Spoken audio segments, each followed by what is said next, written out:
Hi, this is Miss Lancaster. So today I'm giving you your chapter 7 check-in, kind of checking in with you to let you know what you really need to be paying attention to, focus on in this chapter. Chapter 7 really is about stratification. So this is the beginning of our inequality chapters.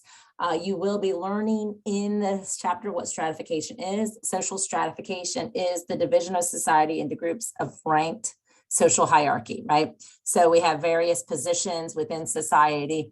We might remember that back from chapter 5, what we have as statuses, and then those statuses give us our roles.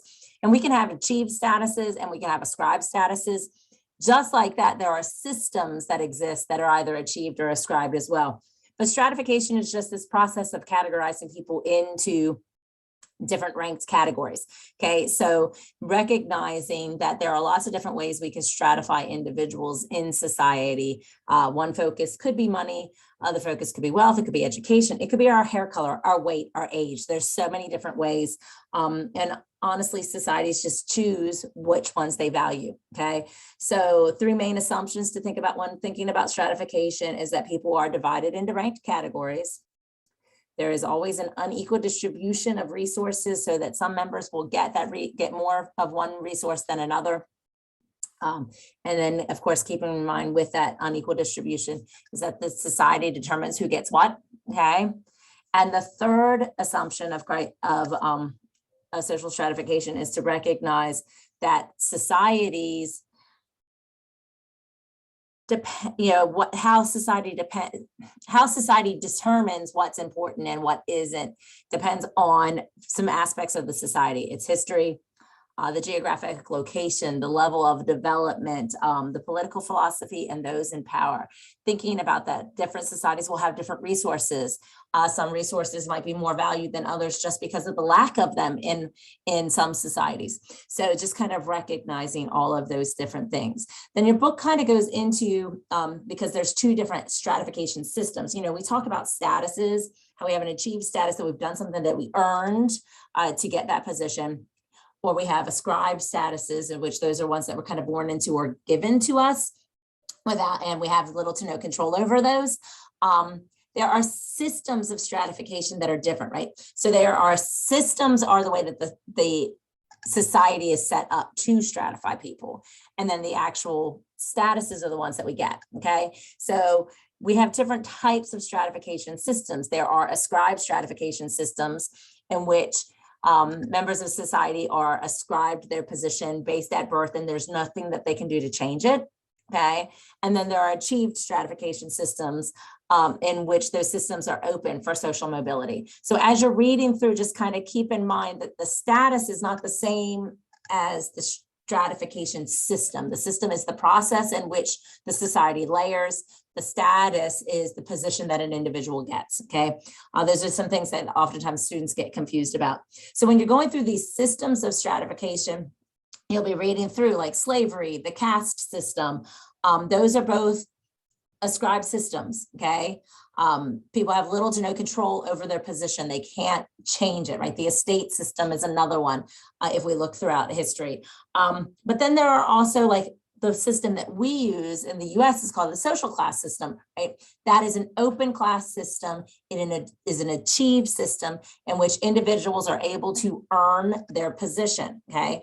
I do want to stress though that we don't have the control over the social class we're born into, right? But we then eventually have to earn that position, okay? So while it's ascribed at birth, we then have to do something in order to either maintain it or move up, okay? Only open class systems have the ability for social mobility. So that's that social movement that your book will be talking about. So kind of recognize all of those different things while you're reading through it. It goes into detail about the different levels of the social class system in the US.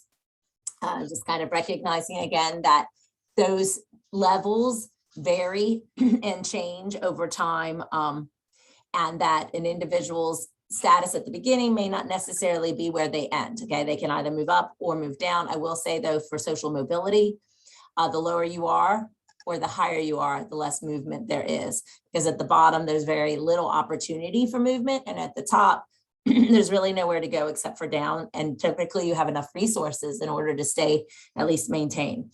Okay, so thinking about theory, at this point, if you have not yet understood conflict theory, you probably will now, because you'll see the inequalities that exist, right? As we're looking through this, conflict theory talks about how inequalities and conflict underlie all of our social relationships.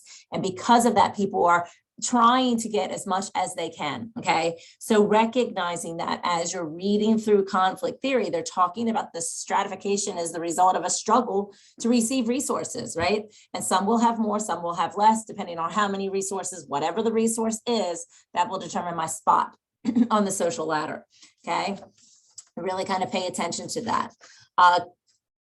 Functionalism, you'll see a new thesis called the Davis-Moore thesis that talks about how, remembering the basic key idea of functionalism is that everything in society serves a purpose or a function. So all aspects of society serve a purpose or a function because they give us our roles, right?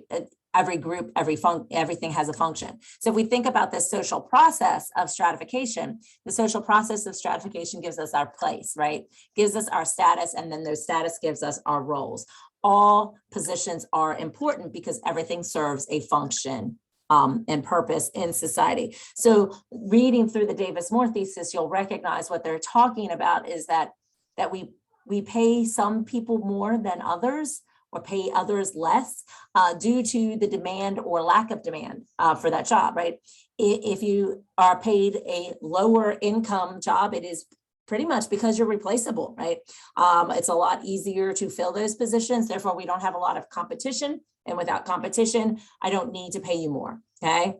However, we pay the higher level positions where you have to have more skill. We're rewarding you for taking the time to get the education or acquiring the skills necessary. Therefore, you are paid more. That is really what the Davis-Moore thesis is talking about. Now, if we step back and look at society, we can see that there's some contradictions to some of those things, that maybe some of the jobs that may not need as much skill are not paid as well as some that might need more skill. So just kind of thinking about this, it really is about the jobs that our society values the most. We will kind of motivate individuals to take on those positions. Therefore, one of our main ways of motivation is to pay more. Now, as an individual, we may recognize that we're not all motivated by money. So just kind of remembering this is a theory, it's an attempt to explain why some people are paid more and some people are paid less.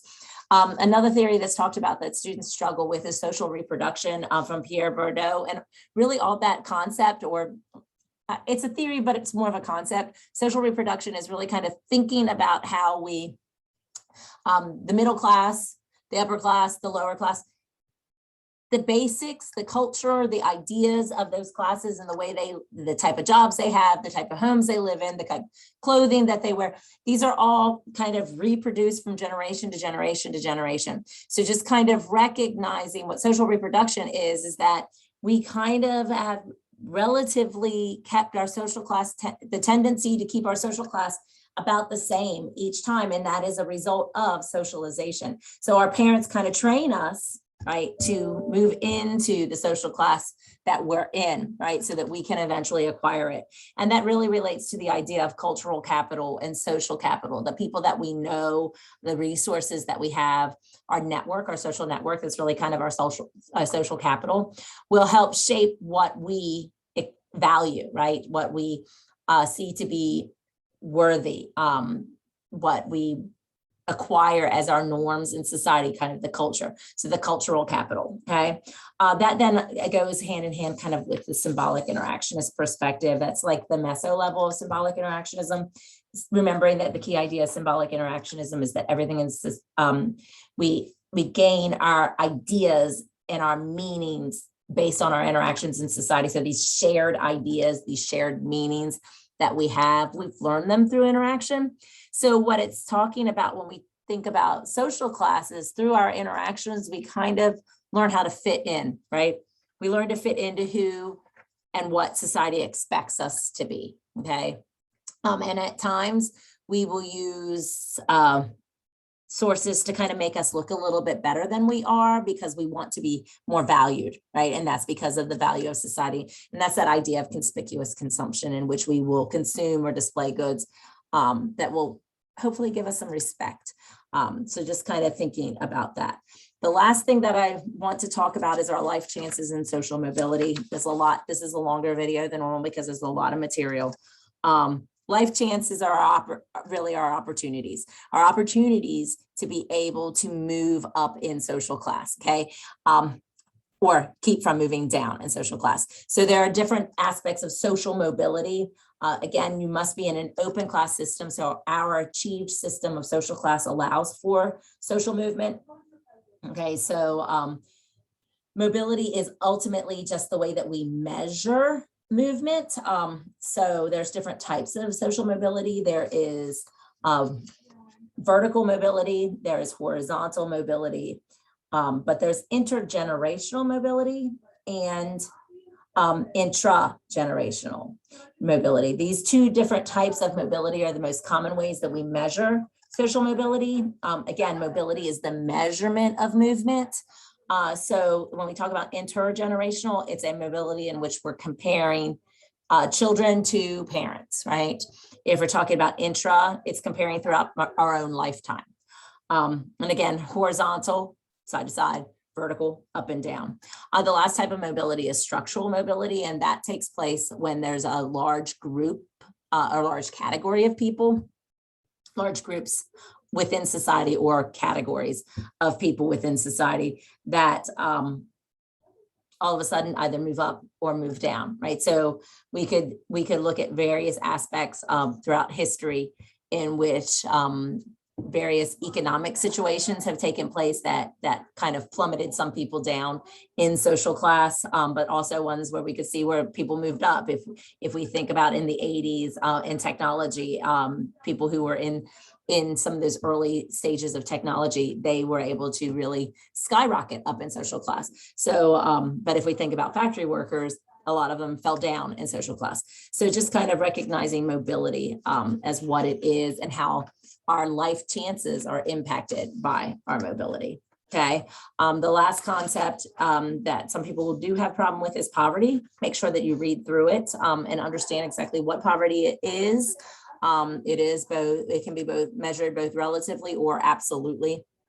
And a form of deprivation. It's really poverty is that I'm deprived from the necessities that I need to be able to be successful in society. Okay. So again, this is the Chapter 7 check-in. There is going to be some other announcements, I'm sure, throughout the chapter. Make sure to check those out. Watch the videos, use the resources that I've given you. Don't forget to post your discussion board early so that if you have questions, people can respond to them, specifically me if need be. Let me know if you have any questions. Have a great day.